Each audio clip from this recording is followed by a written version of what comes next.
Today we're going to cover section 5.7, the cross product.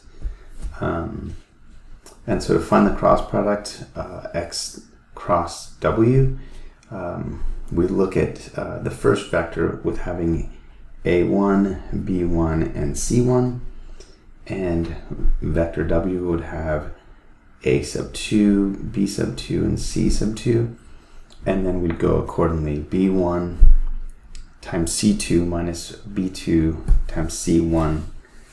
That would be the components for I, minus a1 times c2 minus a2 times c1. Those components would be for j, and then plus a sub 1 times b sub 2 minus a sub 2 times b sub 1, and that would be the components for j. So I'm going to show you two ways to do this. I'm going to show you using the formula, which is probably going to be much easier than using vectors and using cross product with determinants, but I'm going to show you both just so you can have it. So if I use the formula, I'm going to get v cross w is going to be equal to 3 times 3 minus 2 times 5.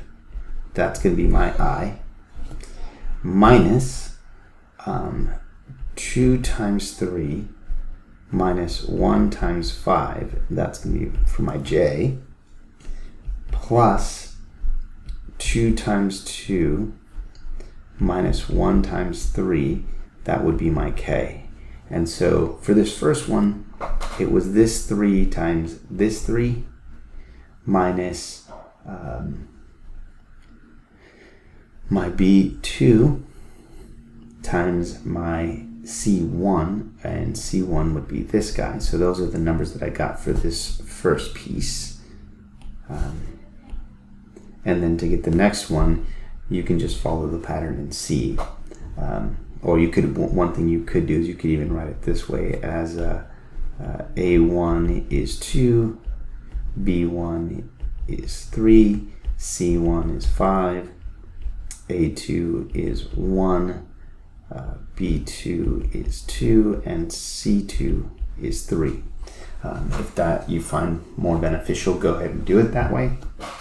And so this is going to be 9 minus 10i minus 6 minus 5j plus 4 minus 3k, and the cross product is going to give us negative I minus j plus k.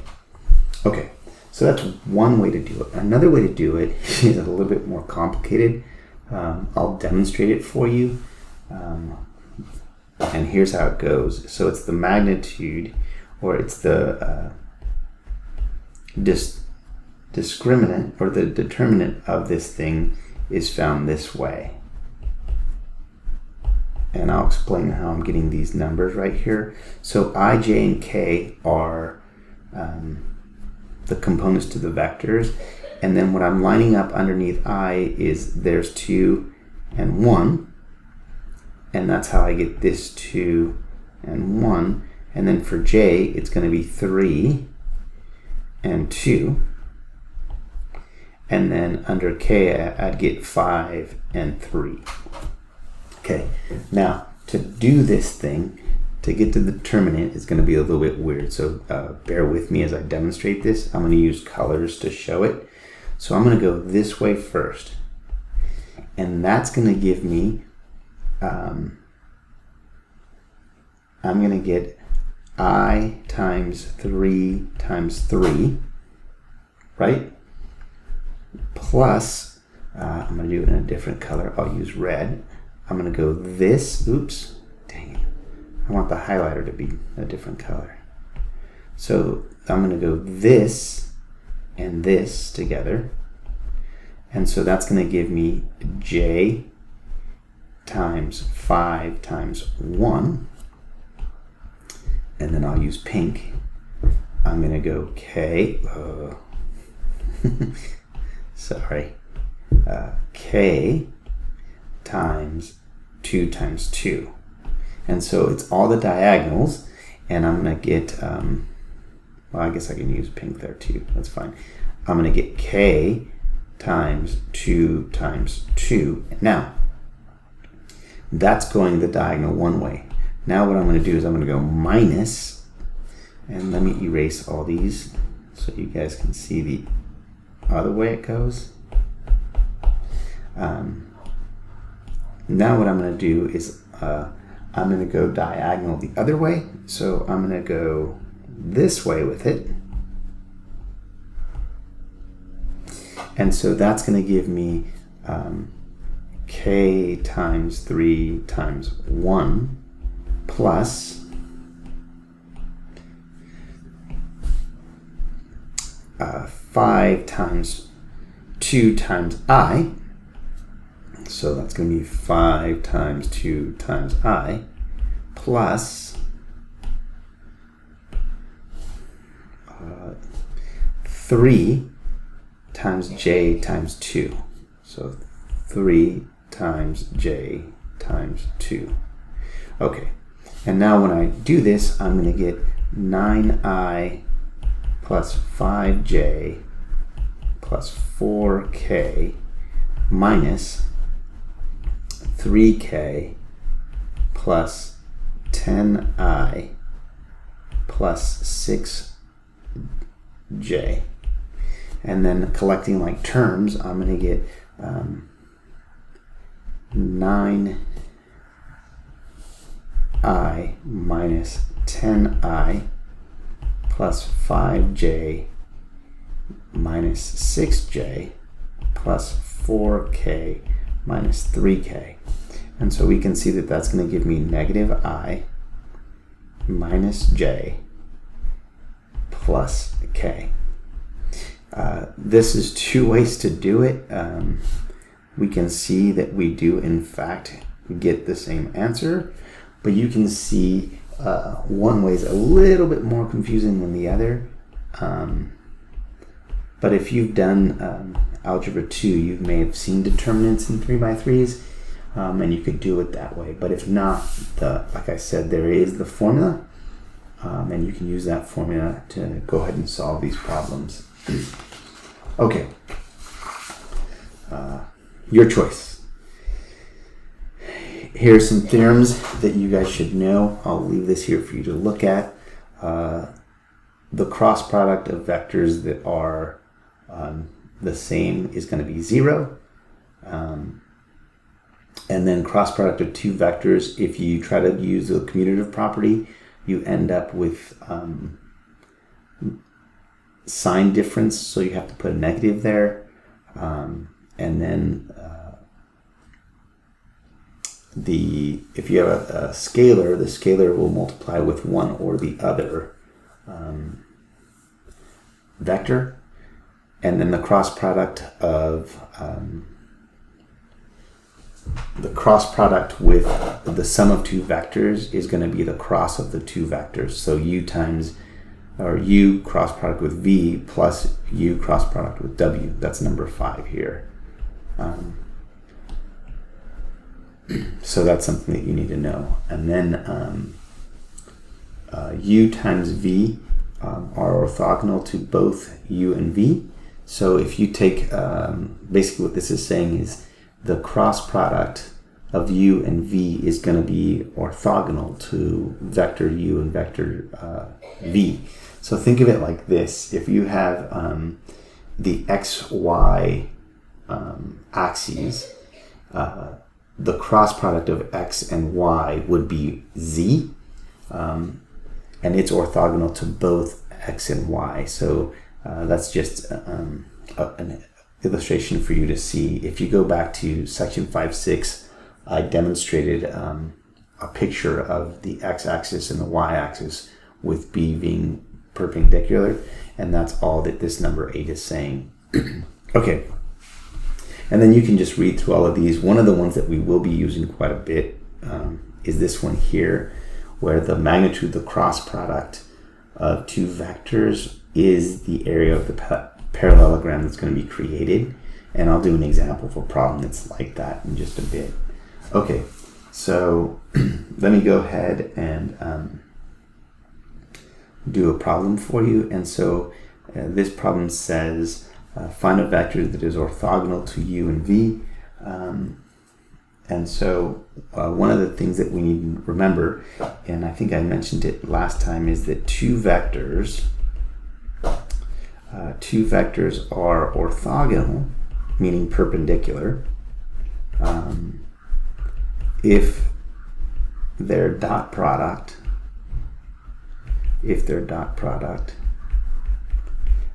is 0.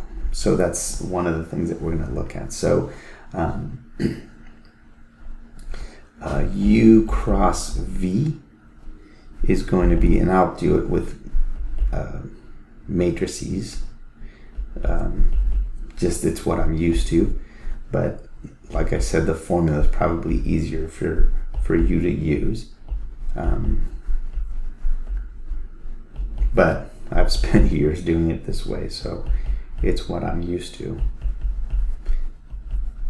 So see if you can come up with the numbers that I do. But if not, again, the formula will be useful.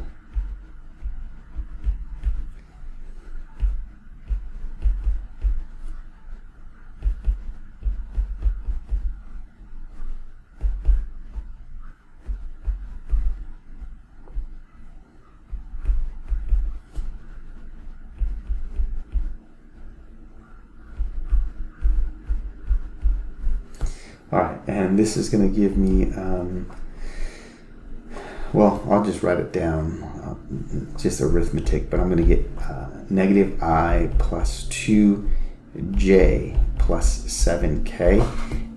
This is the cross of u and v. And so to check that u cross v is orthogonal to the vectors u and w, I'm going to take the dot product of it. So I'm going to go u dot this vector that I just got. And so you guys should remember the dot product. And so from the dot product, I'm going to get negative 3 minus 4 plus 7. And that's going to yield 0. So this is telling me that u is in fact orthogonal or perpendicular to u cross v, and then v dot my vector u cross v is going to give me 1 plus 6 minus 7, which is again 0. So we know from here that u cross v is orthogonal to u and v, and that's how you show that. Remember that in order to show it, it's the dot product that has to be equal to 0. Okay, let's do a three-dimensional problem in finding the area of the parallelogram. And I'm going to graph it in such a way that's kind of easy to see. So I'm going to graph it in 2 dimensions, kind of cheating, just so that I can see that they're adjacent to each other. So here's our problem. We have 4 points, and so I'm going to graph these 4 points in 2 dimensions, kind of cheating. Actually, I'm going to cheat, but part of it is I've spent a lot of time doing these types of problems, and so I know what these graphs look like. In fact, that's not even vertical. I want it to be vertical.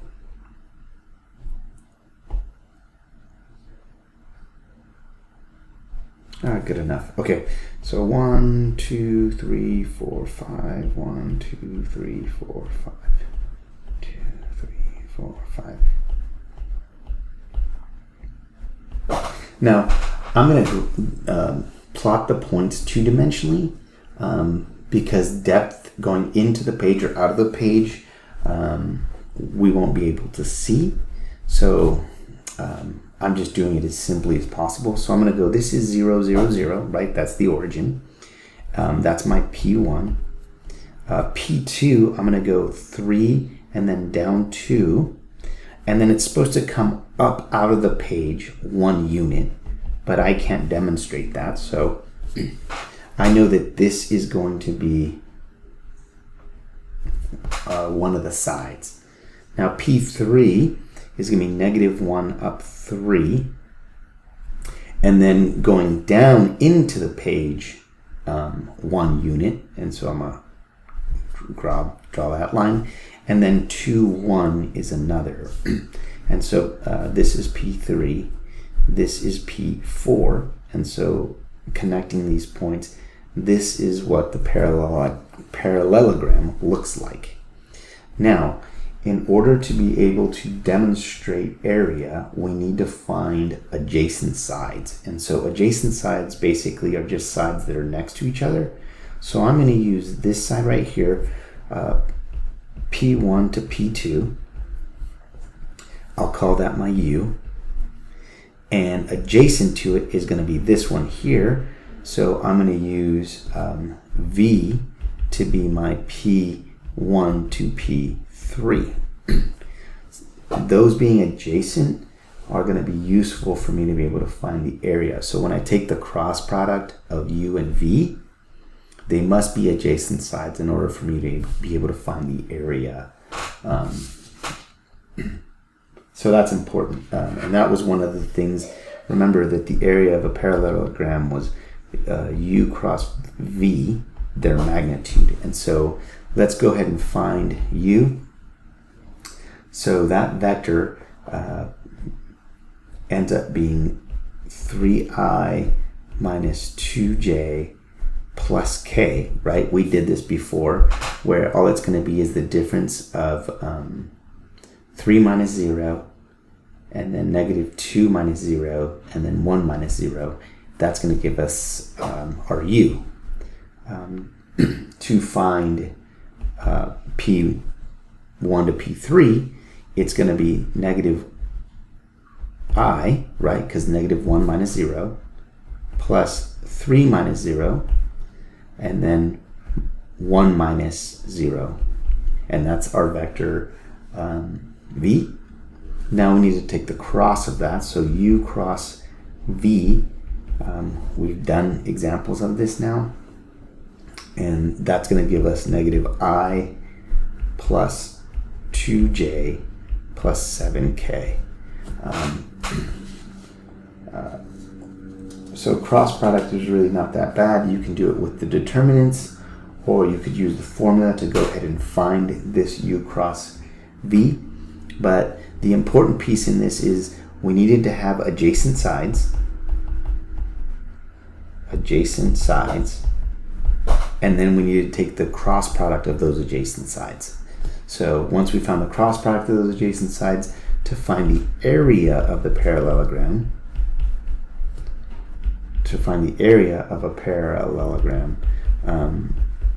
we needed to take the magnitude of it. And so the magnitude of U cross V is going to be the square root of negative 1 squared plus 2 squared plus 7 squared. And so that's going to give us 1 plus 4 plus 49 under the square root, which is going to be square root of 54, which ends up simplifying to be 3 square root of 6.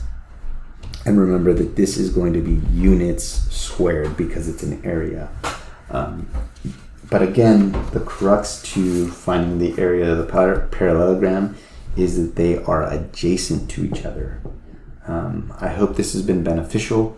As always, all the best.